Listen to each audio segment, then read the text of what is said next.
Welcome back to the deep dive. We sift through the noise to bring you clear insights. That's the goal. And today we're diving into, well, a really thought-provoking read, How to Cope with a Brutal World by Anubhav Srivastava. Yeah, it's got some zingers in it. Cleverly disguised with humor, I'd say. Exactly.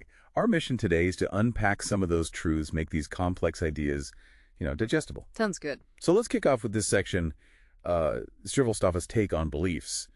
The idea that, well, maybe they're not always our own. Right. He starts with that old Indian proverb, doesn't he? Yeah, the classic, whatever needs doing, do it now. Sort of a call to action we all recognize. Seize the day and all that. Mm-hmm.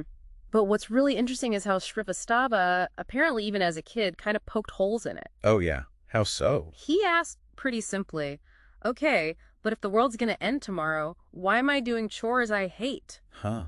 Okay, fair point from a kid's perspective. Right. But it leads him to this pretty profound realization that many of us spend our lives doing things we don't actually want to do. Driven by beliefs that maybe someone else put there. Exactly. Beliefs that aren't really ours deep down. Instilled, maybe, by external stuff.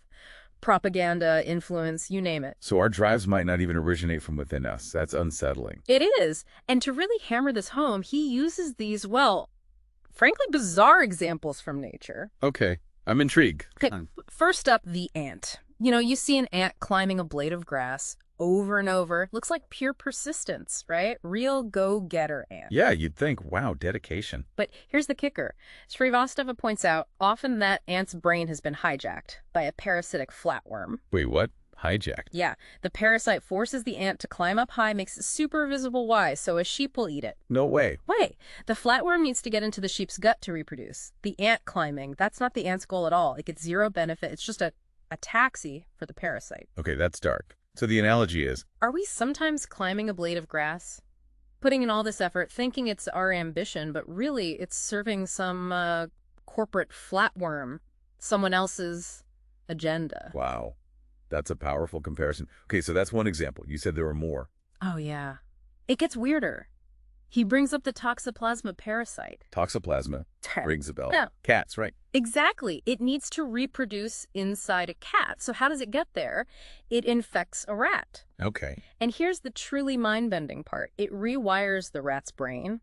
Specifically, it makes the rat lose its fear of cats. You're kidding. Lose his fear. Completely. Not only that, some studies suggest it might even make the rat attracted to the smell of cat urine. So the rat basically seeks out its own doom. Precisely. It scurries towards the cat, making itself an easy meal. Again, zero benefit for the rat. It's all about the parasite's survival. Man, nature is brutal sometimes. It really is. But Srivastava uses these brilliant, kind of horrifying stories for a reason. The ant climbing, the rat loving its predator. He's drawing a parallel to us. Yeah. To society. That's the argument. He suggests that a lot of the pressures we face, the standard education path, the obsession with the 9-to-5, the rat race, Yeah. maybe they don't actually serve our best interests as individuals. Maybe they serve the system. The system. What does he mean by that Some exactly? of that invisible structure, Yeah.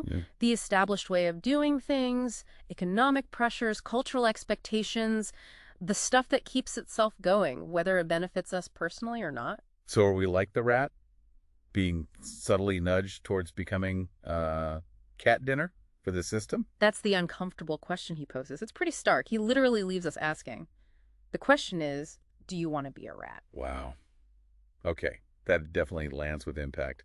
This first look at Srivastava's work, Yeah, it's clearly blending that dark humor with some serious social commentary. absolutely. It forces you to look at things differently. It really does. Huh. So maybe something for you, the listener, to think about. What beliefs in your life feel beneficial, feel like your ambition? But might, just might, be serving someone else's purpose. What grass are you climbing, maybe? Good question. Stay curious, keep questioning, and join us for our next deep dive.